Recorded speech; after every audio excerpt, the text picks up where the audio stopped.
नमस्ते, राधे राधे। आज पढ़ते हैं मेटाबोलाइट्स। मेटाबोलाइट्स क्या होते हैं? जो कंपाउंड जिनके अंदर मेटाबॉलिक रिएक्शन होती है, या फिर जितने भी जो भी बायोमोलिक्यूल्स हैं, बायोमोलिक्यूल्स, ऑल बायोमोलिक्यूल्स जो हैं वे सारे के सारे मेटाबोलाइट्स हैं। ठीक है।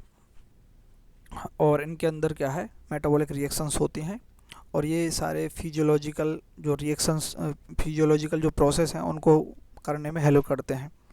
मेटाबोलाइट्स जो होते हैं वे दो प्रकार के होते हैं, प्राइमरी मेटाबोलाइट्स और secondary metabolites. Primary and secondary metabolites.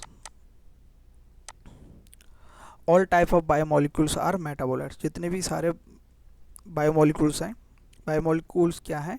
जो लिविंग्स के अंदर मिलने वाले ऑर्गेनिक कंपाउंड्स हैं, उन्हीं को बायोमोलिक्यूल्स बोलते हैं। और उनके अंदर क्या होते हैं, मेटाबॉलिक रिएक्शंस होते हैं, इसलिए उन्हें मेटाबोलाइट्स बोलते हैं।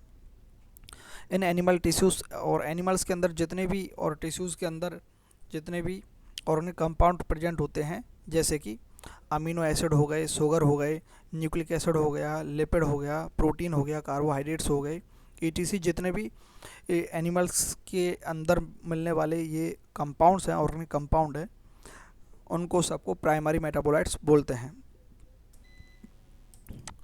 ठीक है। इन प्लांट्स, प्लांट के अंदर या फिर फंगल या माइक्रोबियल सेल्स के अंदर काफ़ी सारे थाउजेंड्स ऑफ कंपाउंड प्रेजेंट होते हैं, किन के? Other than primary metabolites. Primary metabolites तो प्लांट्स में भी प्रेजेंट होते हैं, जो मेनली तो जो प्राइमरी बोलते हैं वो एनिमल्स के अंदर प्रेजेंट होते हैं, जैसे अमीनो एसिड हो गया, शुगर हो गया, न्यूक्लिक एसिड हो गया, लिपिड हो गया। तो इसका मतलब ये नहीं है कि ये जो ऑर्गेनिक कंपाउंड है प्लांट्स के अंदर प्रेजेंट नहीं होंगे। प्लांट्स में भी प्रेजेंट है, जैसे शुगर हो गया, न्यूक्लिक एसिड, लिपिड हो गया, प्रोटीन हो गया, ये प्लांट्स में भी प्रेजेंट होते हैं। लेकिन इनके अलावा थाउजेंड्स ऑफ अदर जो कंपाउंड हैं, अदर ऑर्गेनिक कंपाउंड हैं, उन्हें सेकेंडरी मेटाबोलाइट्स बोलते हैं। प्राइमरी के अलावा जितने भी मिलते हैं प्लांट्स के अंदर, उन्हें सेकेंडरी मेटाबोलाइट्स बोलते हैं। जैसे कि एल्कलॉइड्स हो गए, एल्कलॉइड्स के अंदर मॉर्फिन, कोडेन आते हैं। रबर हो गया, एसेंशियल ऑयल्स हो गए, जैसे लेमन ऑयल हो गया, लेमन ग्रास ऑयल हो गया, एंटीबायोटिक्स हो गए, फ्लेवोनॉइड्स हो गए, कलर्ड पिगमेंट हो गए, सेंट हो गया, गम हो गया, और स्पाइसेस हो गए, मसाले हो गए।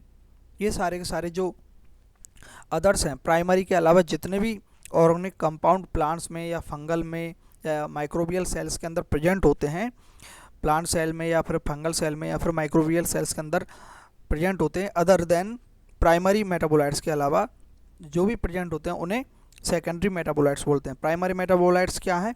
यही हैं, amino acid, sugar, nucleic acid, lipid, protein, carbohydrates, जो एनिमल्स के अंदर प्रेजेंट होते हैं उन्हें प्राइमरी मेटाबोलाइट्स बोलते हैं। और जो other then in primary metabolites के अदर देन प्रेजेंट होते हैं ऑर्गेनिक कंपाउंड, उन्हें सेकेंडरी मेटाबोलाइट्स बोलते हैं। जो ये रहे एग्जांपल, ये टेबल है, एक बार देख लेते हैं। पिगमेंट्स हो गए, पिगमेंट्स सेकेंडरी मेटाबोलाइट्स हैं, सेकेंडरी मेटाबोलाइट्स। पिगमेंट्स के अंदर क्या आते हैं?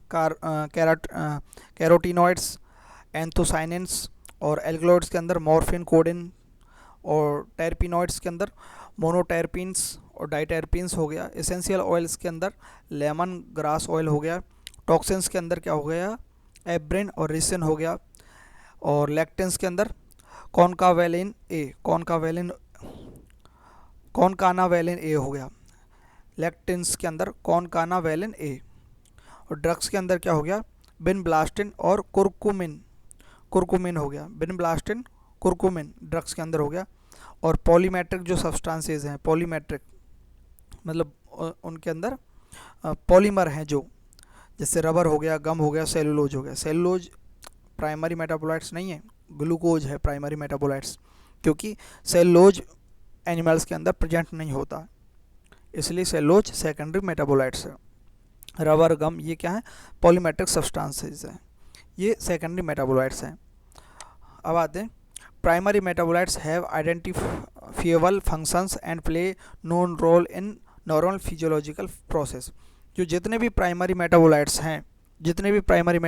हैं, उनके जो फंक्शन है हमें पता है, और जो वे रोल प्ले करते हैं फिजियोलॉजिकल प्रोसेस के अंदर, उनके बारे में हम जानते हैं।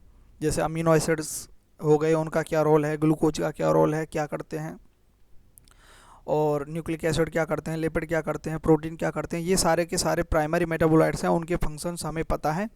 और जो भी वे फिजियोलॉजिकल प्रोसेस करते हैं उन्हें हम जानते हैं, वे अच्छी तरह फिजियोलॉजिकल प्रोसेस भी करते हैं ये सारे बॉडी के अंदर। लेकिन अभी तक हमें जो सेकेंडरी मेटाबोलाइट्स हैं उनके बारे में पता नहीं है कि वे क्या फंक्शन शो करते हैं अपने होस्ट ऑर्गेनिज्म के अंदर, यानी कि हमें पता नहीं है, अभी तक हम जान नहीं पाए। मोस्ट ऑफ दी, ऐसा नहीं है, कुछ कुछ तो मालूम है, लेकिन अधिकतर we do not at the moment understand the role और function of the all secondary metabolites in the host organism.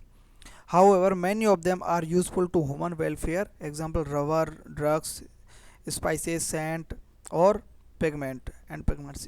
लेकिन इनके जो सेकेंडरी मेटाबोलाइट्स हैं ह्यूमन वेलफेयर्स के लिए बहुत उपयोगी हैं। जैसे रबर हो गया, रबर बहुत उपयोगी है। ड्रग्स हो गए, स्पाइसेस हो गए, सेंट हो गए, पिगमेंट हो गए, ये उपयोगी हैं ह्यूमंस के लिए। तो इस प्रकार से हमारा मेटाबोलाइट्स ख़त्म हो गया। मेटाबोलाइट्स वही हैं जिनका मेटाबॉलिज्म में पार्टिसिपेशन होता है, यानी कि मेटाबॉलिज्म रिएक्शंस होती हैं। थैंक यू, धन्यवाद।